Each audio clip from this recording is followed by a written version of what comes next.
And the meeting is now open for the sharing of testimonies of healing through Christian Science.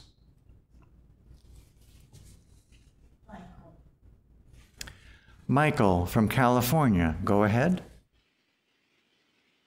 Good evening. I wanted to say thank you for the readings tonight and just wanted to express my gratitude for all the learning that I've gained since being a part of this church, and just the amazing amount of content and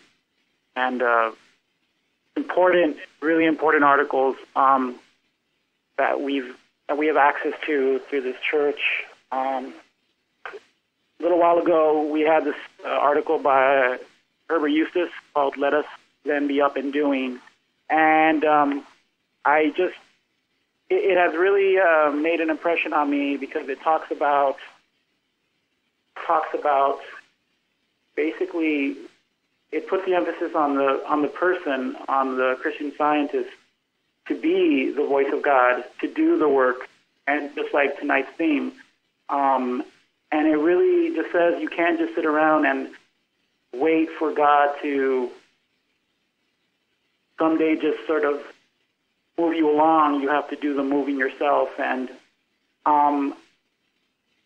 not to be too negative, but that is sort of what I experienced with the branch churches that I was a part of before I joined Plainfield. And this article really hit it on the head, saying, yeah, that's not okay. You do have to work, and you have to demonstrate what you're learning.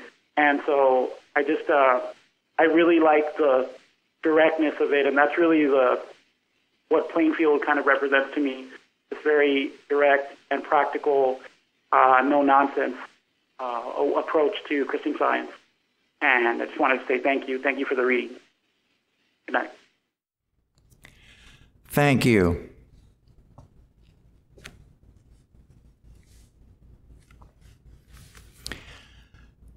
Linda. Thank you very much for the beautiful music tonight and the readings. I am very grateful for our Wednesday testimony meetings and practitioner support that I am receiving here at Plainfield. Sometime back a while, a family pet bird started showing signs of illness. He was having his nails trimmed, and while he was at the vet, we were told he needed medication for at least a week to treat this illness. I took the medicine home. It was quite an ordeal, and the bird was very distraught during the first dose. This wasn't going well. It was very disruptive. I mentioned the situation to the practitioner the next day. She shared many thoughts with me about God's creation and praying for the household. I turned the bird over to God, who created him and all, and as Genesis 1 says, quote, very good, end quote. I prayed for the home and for all creatures. I did not allow this to disrupt my work for God, and this bird was healed completely by Christian Science treatment and has been fine since. I'm very grateful for practitioner support, our wayshower Christ Jesus, and Mary Baker Eddy and her teachings on the nature created by God. Thank you. Thank you. Amanda from Missouri, go ahead. Thank you. This church is teaching me about the importance of starting out the day correctly, taking the time to pray, to work with the lesson, and to identify ourselves and all of creation correctly. I still struggle to consistently do this, but I have learned that when I begin rightly, as Mrs. Eddy says, there is a tremendous difference, and that includes not just ideas that come, but how ideas come. And an example of this is that recently one morning I was on my way to work, and the thought came strongly about a dear friend of mine.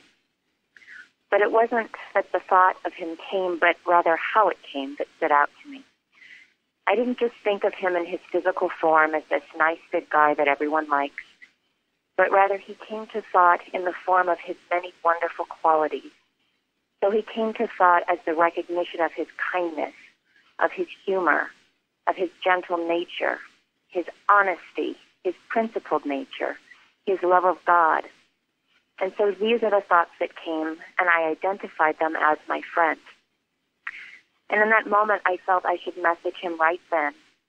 And whereas I normally would have started off with a very different type of comment or some type of joke, I just told him that he was loved.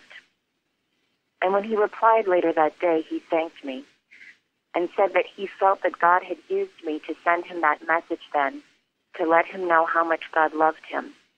Because I hadn't known it at the time, but he had apparently been having a bit of a rough go with something. And I was then able to share a couple other things with him that he was very receptive to. He's not a Christian Scientist, but he's a person of great faith, and he's very open about his faith and his love of God. And I share this because, to me, it shows such a practical demonstration of the principles of Christian Science in our regular daily affairs and how they do work and bless everyone. And I say this because in the past, before I came to this church, I had a very poor understanding of Christian Science. And I kind of had the idea that Christian Science was something you apply like a spot remover. You dab it and apply it when a mess pops up, and then you go back about your life living in matter until the next mess. I am very grateful to have found this church where we can learn to practice with understanding the science of the Christ that Mary Baker Eddy discovered. And despite what it required of her, she gave to all of us, to all of creation. I'm also so thankful to our practitioners. I've testified before and do again that while I'm always grateful, I'm not surprised that whenever I reach out to my practitioner, she's right at hand, and she's teaching me the importance of understanding and radiating God's great love, and she leads by example. Thanks to all participating in and supporting tonight's service, including the music, and of course to Gary, thank you for your reading. Thank you. Jeremy. Good evening. This is Luann. When I first worked up the courage to call my Christian Science practitioner for help, I was at the lowest point in my life. Every institution had failed me. I had nowhere left to turn. I was lost and barely able to hold on to whatever bit of soul remained. I was met with so much love and understanding.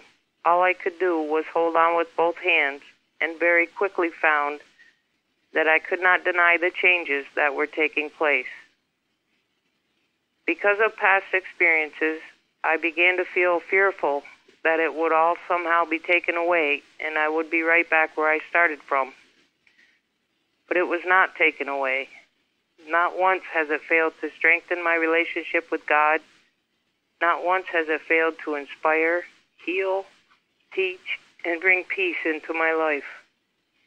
As it says in Isaiah 40:11, "He shall feed his flock like a shepherd. He shall gather the lambs with his arm and carry them in his bosom." I am so grateful to God for the strength to hold on and for this unbreakable promise so lovingly expressed through my practitioner. I had no idea when I first began this journey how beautiful life can be.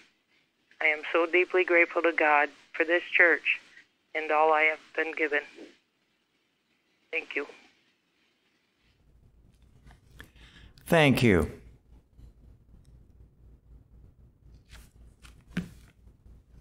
Chardell. Good evening, and thank you for the wonderful readings and our beautiful music. I would like to offer my gratitude for learning right motive and grateful prayer that led to a demonstration over a year ago. While I was preparing cut chicken to cook for my dog, I started to get tired. There were 6 packs to cut up. I was using the largest sharpened knife from our rack. I stopped myself and checked my motive, which was love, and I prayed about how grateful I was to be able to feed her. Suddenly, I felt the knife come forcefully down on my left thumb. I stopped in great surprise, and when I looked at my thumb and saw no cut, I admit I was astonished. Thanks to my practitioner and everyone involved with our Plainfield Church, I am learning more about God, His Son, and Mrs. Eddy. Thank you. Thank you. Jeremy? Good evening. I am grateful tonight that God brought me to Plainfield, and that the Christian Science that is taught and lived here truly allows me to work towards being the best version of myself, that pure version of what God created me to be. As a child, my family and I went through various Christian churches in California, and I felt the people there were largely happy to smile blankly and feel that Jesus was going to do all the heavy lifting in their lives. Even at 6 years old, that turned me off. So when I arrived in Plainfield, I was worried that it might be the same sort of thing. What a wonderful difference to find a place where the people value working hard for the right reason. They understand the importance of being honest, which includes smiling when they were actually happy instead of just trying to look happy. And they aren't afraid to think, but rather are delighted to pray for guidance and seek the right path no matter the seeming obstacles. I love the challenges that God is giving me to work through, and I'm so grateful that Christian Science provides the tools to work through every obstacle along the way. What a joyous thing it is to be here doing this work and to have that honest reason to smile each day. I am so grateful for this church, for this wonderful science, for practitioner support, and for this work, which gives me purpose and a place and reasons to smile every day. Thank you. Thank you.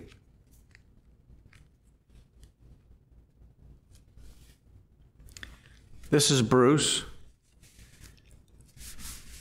I'd like to add my thanks tonight for the fact that God took care of me and a situation in our home recently. You know, God always does take care of us, and I've often felt that I needed more faith in this fundamental fact in things. In fact, I've been reading an article that we're featuring on the homepage, which is called Excerpts from Essays and Other Footprints by Mary Baker Eddy. And it says in there that worry does not demonstrate anything, and all the time and effort spent in worry would be far better spent in faith.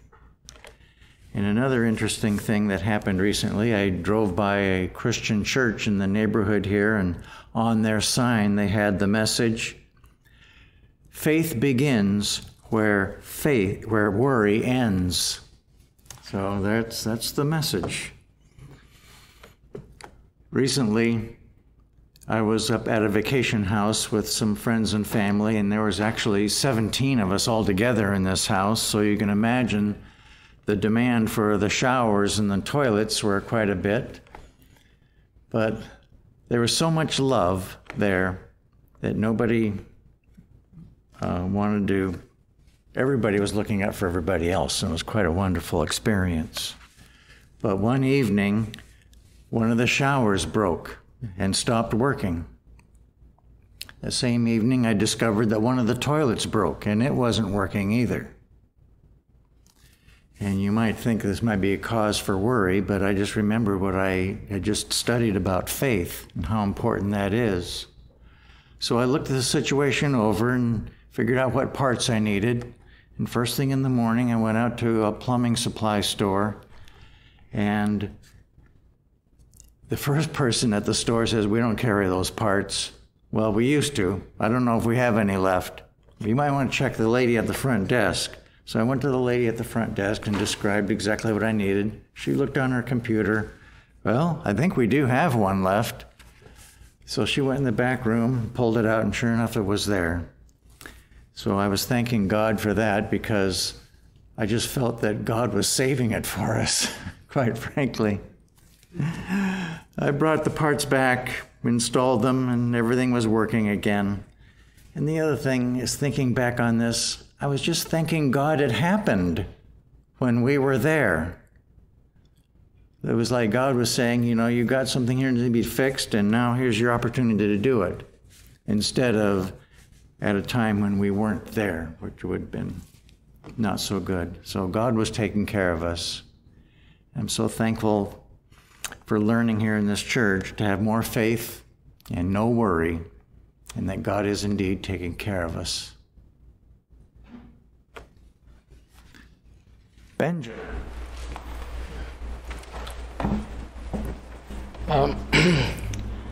About a while ago, I've been holding this testimony for a while, but I think it's important to share it. A while ago, when I was away on vacation, and I spent quite a lengthy time over there. But I have a little guy that lives with me in the house, my dog. And it always troubles me that I have to leave him for that long. But always, before I travel, I will be looking for a place that they can actually care for him with love. Then I found a place very close to home. And that was the reason why I chose this place over the other places that I have took him to in the past, because it's very close to home, and there are neighborhood business that I wanted to patronize them. But I found out they were not loving they don't love animals. They just use animals for their own benefit. Because when I came back, they really hurt my dog so bad. It was difficult to describe anyway. And I can see the fear in his eyes when he saw me, like he can actually speak to me. Why did I leave him this long and put him in this situation, the care of people who doesn't actually care for him the way I do? And for that reason, and he encountered a lot of health issues that was difficult for me and for him to deal with during that period that I came back. Then I took him to the doctor that have known him since he was 2 months old, and so that they will look at him, and they look at him and they gave instructions and some medication to treat him, to give to him when I go home. But he wasn't responding to treatment. In fact, he was getting worse every day.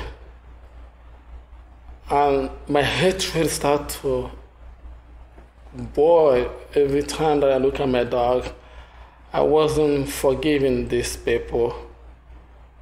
And it wasn't helping my dog.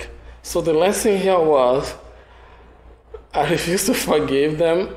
In fact, every day that passes by, my hatred for them was increasing. And I kind of lost it.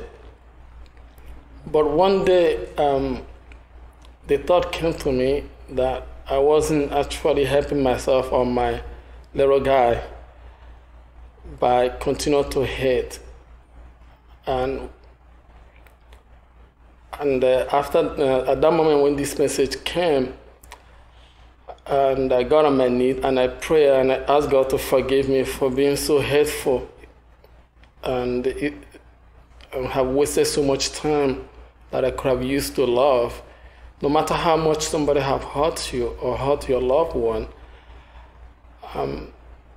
you have to forgive and you have to love for every hate, because that's what we have learned here and that's what I've been taught here.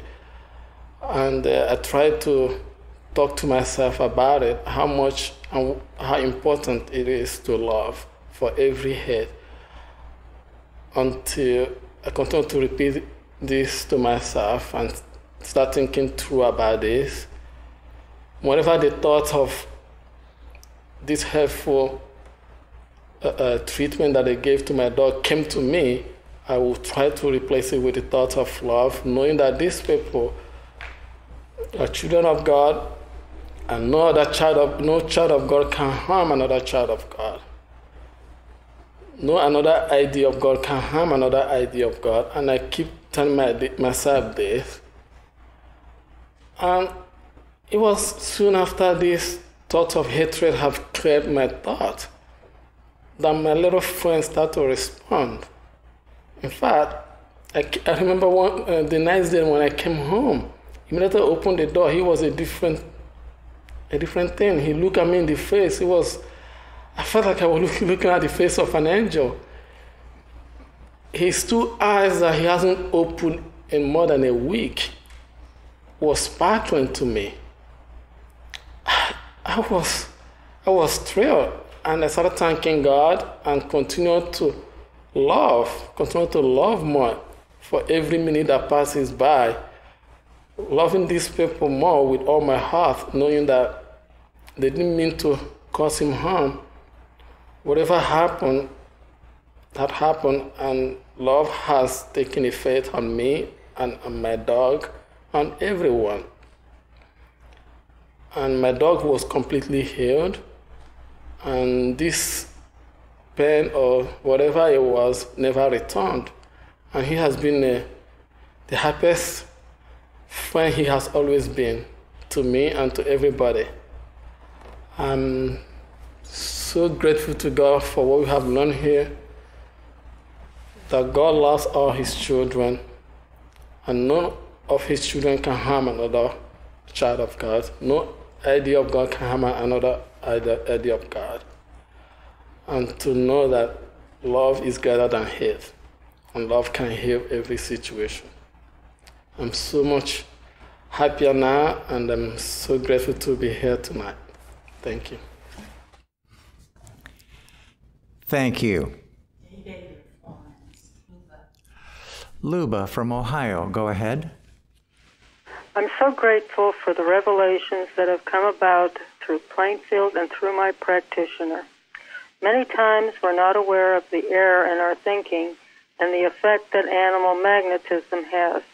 It catches us unaware. Now, the attention that my practitioner brings to this has awakened me and reminds me to be constantly alert. I am so grateful for what I'm learning here and for my patient, dedicated practitioner who is always there. Thank you for the reading, and I'm so happy to be here tonight. Fairley from Maryland, go ahead. Thank you very much for the readings tonight. Nehemiah, it's always so good to learn more and more about the Bible. I had been working the other night a lot on a lot of little various tasks on papers and things, and I was sort of doing it fast. It was late, and I just wanted to get it done. And suddenly, I felt a pain shooting through part of the edge of my hand and my little finger on my right hand, and it seemed to be spraying. And I don't know how I did it, and the pain was just very uncomfortable. And a little later, I went to bed, but the pain continued. I put ice on it, but it didn't do any good. When I went to bed, the pain continued, and I thought I'd go to sleep, but I couldn't go to sleep because it kept bothering me. So I got up after a while and went and got my Christian Science hymnal and began quietly singing a number of the hymns, one of which was O Gentle Presence, Mother's Evening Prayer. And while I was singing, I realized the pain had completely gone away. And that was the end of it. I'm very grateful to be a member of this church. I'm very grateful to Mrs. Eddy for Christian Science. And thank you very much for this service.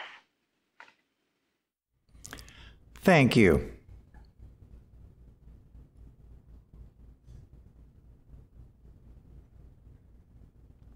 Carol. I'm very grateful for God's ever-presence. It might seem like kind of a small thing, but nothing that God helps with is ever small.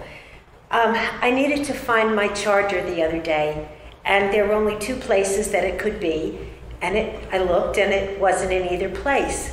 So I just turned around and I said, Father, you know everything. Please tell me where it is. And just that quickly the thought came, pocket. Well, I didn't have any pockets on me when I used it, so I thought, what pocket? And then I realized that my tote bag has pockets in it. And there it was in one of the pockets. But I thought, what a wonderful proof this is that God's law, that principle, is always in operation, that nothing can be out of place, nothing can be lost. There can't be any confusion trying to find something, and it's just a peaceful unfolding of God's good plan. I am so very grateful for Christian Science and so grateful for the readings tonight, too. Thank you. Thank you. Day, go ahead. Thank you. I'm thankful for this week's watching point, number 378, which reads in part, in our work in science, there is no limit to the good we do or the number of needy ones that we reach. And also, in knocking over error, we are knocking over error for all. Mrs. Eddy once said, our treatments must be universal as well as individual. I've had numerous healings throughout my study of Christian Science, overcoming error of many sorts. And I'm most grateful that each of them is helping me to be a better worker for God. All that I'm learning through my various experiences and challenges that I'm faced with is strengthening my understanding of God and increasing my reliance on and trust in His power, provision, and protection. Because of this, I find that I'm better able to be of service to many who come to me for help each day, with worries regarding car trouble, finding the right care for their children, seeking the right employment opportunity, and so on. By praying for guidance in exactly what to do and what to say in each case. Along with this, I'm able to quickly draw from lessons learned when I was previously healed of similar troubles. No matter what the particular outcome of each situation, due to the thankful and joyful reaction of those who I've been directed to help, I'm confident that each has gotten a little closer to God, trusting in Him more as a result. And I find this to be the most important and most fulfilling part of my work. I'm so grateful to God for all the good work that He's given me to do by practicing this science as best I can, wherever He places me. Thank you so much for tonight's meeting, for the wonderful readings and all the testimonies so far. I'm grateful to be here tonight. Thank you. Sharon. We've been talking in the roundtable about unself-love, and I had a proof of what happens when you're unselfed. My manager had asked me to go to the store to pick something up for her because she needed to go to a meeting. And I said, fine, I'd be happy to. And as I was getting ready to go, she came back and she said, never mind, it's raining. And I said, that's fine. I don't mind going in the rain. Well, I got my things, went to the door to go out of the office, and the rain had stopped. So I got in my car, and about 2 blocks later, it rained gently for about a half a mile, and then it stopped. I drove to the store, I went in, I got the purchase, I came out, and the sun was shining brightly. I just said, thank you, God. And I remembered what we were learning at the round table. I just want to express my gratitude for what we're learning in this church, for all the good that's here, and what a good God we have. And I'm so grateful for Mrs. Eddy. And thank you for the readings. Thank you.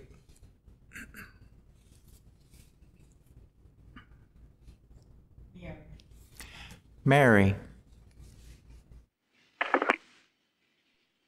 Thank you so much for those readings tonight about showing your faith by your works. And I thought how appropriate that story of Nehemiah is for that lesson. We all would like to have faith as well as works. And there's some lessons to this story in Nehemiah. When we're given something we feel we need to do for God, the first thing is always to pray, as Nehemiah did. He prayed to the God of heaven.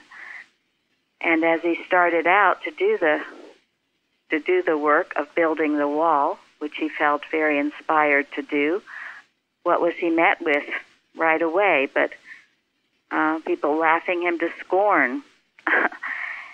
And what is this thing that you do? And why would you rebel against the king?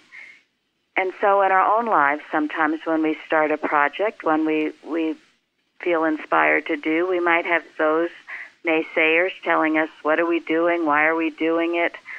You know, you're going against such and such or so and so. And yet, when we are turning our thought faithfully to God, we will not be deterred. We will keep going. As Nehemiah declared, the God of heaven, he will prosper us. Therefore, we, his servants, will arise and build. And then another lesson was that as they worked, and they kept working day and night, it said from the night until the rising of the morning, until the stars appeared, that they kept the work going, and they also held spears in their hands. They protected themselves. They weren't foolish about it. They didn't just go la-di-da-da-da, we'll do this work, it'll be so easy. But they stayed diligent, and they kept alert. And certainly they had the spear, the sword, to protect themselves. And then, once again, they were tempted, Nehemiah was tempted to come down from the wall to stop the work. And very often when we're doing work, I know when I've been doing work, there are many distractions to get me to stop. Maybe someone who wants to just come and chit-chat and talk and maybe dilute my fervency to get the job done. And we have to be alert to that too. And as Nehemiah addressed it, I'm doing a great work. Why should that work cease? Why should I come down from the wall? I've often thought of that in working and in completing any project. Why should I come down from the wall? What is going to distract me from getting this job done?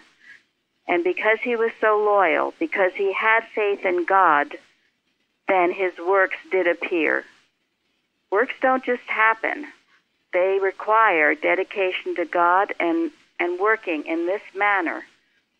So in doing that, we are overcoming animal magnetism, which we know would be the opposition to doing God's work. And it's always there. It's always there to try to get us off course.